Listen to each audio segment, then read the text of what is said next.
حدیث قصہ کے متعلق آپ نے ارشاد فرمایا ہے کہ حدیث قصہ کیا ہے؟ حدیث قصہ جو ہے، قصہ عربی زبان میں کہتے ہیں چادر کو۔ حضرت رسالت مآب صلی اللہ علیہ وسلم نے چادر اوڑھی ہوئی تھی۔ یہ ہمارے ہاں صحیح مسلم کی روایت میں آتا ہے۔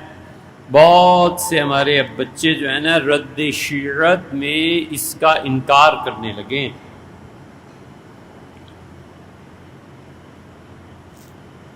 اہل تشیع میں سے بھی تمہیں کوئی ٹکرا نہیں نا، وہ پڑھا لکھا ٹکر جائے تو ایمان سے ہاتھ دھو بیٹھو گے تم، مت ایسے نہ کرے، مت ایسے کرے۔ اہل تشیع جو کچھ بھی کہتے ہیں پہلے اپنے ہاں بھی دیکھ لیں، ہمارے ہاں کہیں یہ تو نہیں آیا، اگر آیا ہے تو ہمارے حضرات نے اس کو کیا لکھا ہے، کس طرح سمجھا ہے، یہ ہے جواب۔ یہ تھوڑا ہی ہے کہ کوئی حدیث بیان کرے تو فوراً ہی رد کر دی جائے۔ حدیث قصہ جو ہے وہ صحیح مسلم میں آتی ہے، اور آتی بھی اسے عائشہ رضی اللہ عنہ کی، ام المومنین رضی اللہ تعالی عنہ کی روایت ہے۔ وہ کہتی ہیں حضور اقدس صلی اللہ علیہ وسلم نے چادر اوڑھی ہوئی تھی، اور اتنے میں نبی کریم صلی اللہ علیہ وسلم کی جو قصہ تھی، کندھوں پہ جو ڈالی جاتی ہے چادر، اوڑھنا بچھونا، چوغا جسے کہتے ہیں، بہت کھلا پہنا ہوا تھا حضور صلی اللہ علیہ وسلم نے۔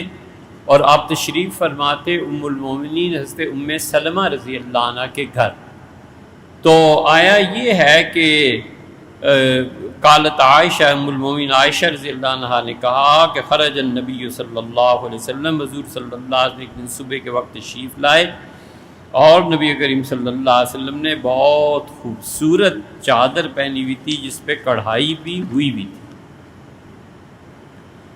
من شعر اسود، اور سیاہ رنگ کی وہ چادر تھی۔ فجاء الحسن ابن علی، سیدنا حسن رضی اللہ عنہ حاضر ہوئے تو آپ نے انہیں اپنی چادر میں چھپا لیا، بچے تھے نا۔ پھر حسین رضی اللہ عنہ آئے، فدخل معه، آپ نے حسین رضی اللہ عنہ کو بھی اپنی چادر میں جگہ دے دی۔ پھر صاحبزادی صاحبہ رضی اللہ عنہ آئی ہیں، حضور صلی اللہ علیہ وسلم اپنی بیٹی کو بھی چادر اڑا دی۔ پھر سیدنا علی رضی اللہ عنہ آئے ہیں، انہیں بھی اپنی چادر ہی میں لپیٹ لیا۔ یہ چار آدمی حضور اقدس صلی اللہ علیہ وسلم نے بڑے گھیر والی اس چادر میں ان سب کو اڑا دی، اور آپ نے ارشاد فرمایا کہ انما یرید اللہ لیذہب عنکم الرجس، اور یقیناً اللہ تعالیٰ نے ارادہ فرمایا ہے کہ تم سے گناہوں کی گندگی کو دور کر دے۔ اہل بیت، تم جو حضور صلی اللہ علیہ وسلم کے خاندان سے ہو، وَیطہرکم تطہیرا، اور اللہ تمہیں بالکل پاک کر دے۔ تو حضور صلی اللہ علیہ وسلم نے ان کو اہل بیت فرمایا۔ یہ حدیث مسلم میں نہیں، ہماری بہت سی کتابوں میں آتی ہے، اس لیے اگر اہل تشیع اس کو کہتے ہیں تو بالکل اس کا انکار نہیں کرنا چاہیے۔ امام احمد ابن حنبل رحمۃ اللہ اس کو لائے ہیں، رازی تو خیر ہیں ہی ہیں، امام نسائی رحمۃ اللہ، محدثین کی بات کرو تو امام نسائی رحمۃ اللہ علیہ ہیں، بہقی نے سنن کبریٰ میں بھی یہ روایت نقل کی ہے۔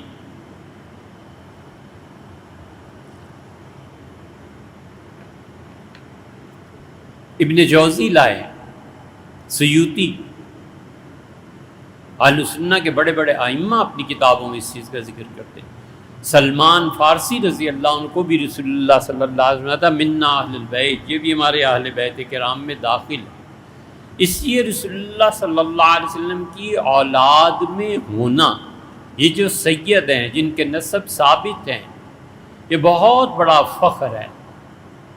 یاد رکھو قیامت میں حضور صلی اللہ علیہ وسلم کا نسب لوگوں کو نفع دے گا۔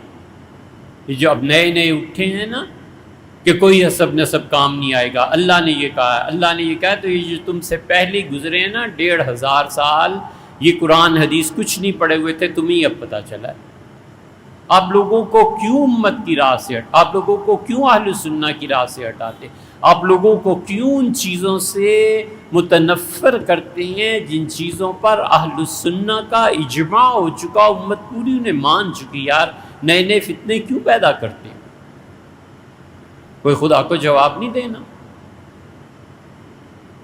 حضور اقدس صلی اللہ علیہ وسلم کا نسب سادات میں سے ہونا نفع دے گا۔ یہ تو سیدوں کو شرم کرنی چاہیے کہ بخاری اور جعفری اور نقوی اور کیا کیا، اور کرتوت یہ کیسے کرتے ہیں؟ یہ تو ان کے لیے شرم کا مقام ہے کہ تم حضور صلی اللہ علیہ وسلم کے، اور حتیٰ کہ فقہا نے لکھا ہے کہ نبی کریم صلی اللہ علیہ وسلم کی اولاد اور رسول اللہ صلی اللہ علیہ وسلم کے درمیان جتنی بھی صدیاں آ جائیں کوئی فرق نہیں پڑتا، ان کو بھی نبی کریم صلی اللہ علیہ وسلم کے اولاد کے ہونے کا نفع ملے گا۔ اور پھر انہوں نے ان احادیث اور آیات کو بھی ذکر کیا ہے، وہ کہتے ہیں قرآن سے یہ ثابت ہوتا ہے، یہ ثابت ہوتا ہے، یہ ثابت ہوتا ہے، یہ دونوں چیزیں آپس میں ان کا کمبینیشن کیا ہوگا؟ یہ شامی رحمۃ اللہ علیہ نے رسائل ابن عابدین جو ہیں اس کی دوسری جلد کا پہلا رسالہ ان کا یہی ہے۔ اس لیے جو لوگ بھی اس کا انکار کرتے ہیں نا، انہیں چاہیے کہ ان چیزوں کو پڑھیں اور صاف کہیں کہ ہمارے بڑے گمراہ تھے اور ہم لوگوں کو ابھی پتہ چلا ہے کہ کتاب سے۔ ایک بات ہم سے کسی نے پوچھی تھی،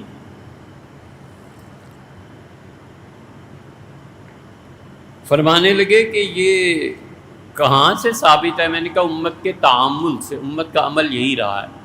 کہ یہ تو کوئی بات نہیں۔ میں نے کہا بھیا تم ابھی مسلمان ہوئے ہوگے تو تمہاری مرضی،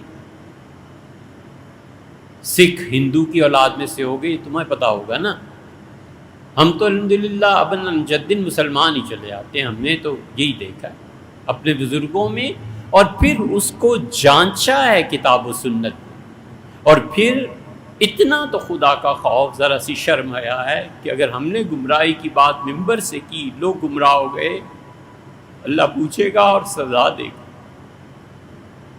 جہنم میں ڈالے گا۔ ہمیں پتہ ہوتا کہ ہم نے اس درجے تک آ جانا ہے، ہم کبھی نہ پڑھتے بھائی۔ حضور صلی اللہ علیہ وسلم نے فرمایا 66 قاضی، 66 مفتی، 66 جہنمی ہے، 33% جنت میں جائیں گے، اتنا بڑا۔ اور آپ نے فرمایا کہ الاسم علی من افتاء، گناہ اس کے ذمہ جائے گا جو فتویٰ دیتا تھا۔ اتنا تو خدا کا خوف ہونا چاہیے۔ نبی کریم صلی اللہ علیہ وسلم کا نسب لوگوں کو کام دے گا، قیامت میں اس کا نفع ہوگا۔ اب کل سیدنا عمر رضی اللہ عنہ کو بھی پیچھے پڑ جانا۔ حضرت عمر رضی اللہ عنہ نے سیدنا علی رضی اللہ عنہ سے کہا کہ علی میں اس عمر سے نکل چکا جب کسی کو بیوی کی ضرورت ہوتی ہے، لیکن میں چاہتا ہوں آپ اپنی بیٹی ام کلثوم سے میرا نکاح کر دیں، قیامت میں حضور صلی اللہ علیہ وسلم کے خاندان میں شادی مجھے نفع دے گی۔ اب کل ان کو بھی کہنا، ولیعوذ باللہ یہی چیز ہے جو امت میں چلی آتی۔ اس لیے سادات گڑبڑ کریں گے تو انہیں سوچ لینا چاہیے کہ قیامت میں پھر کیا ہوگا۔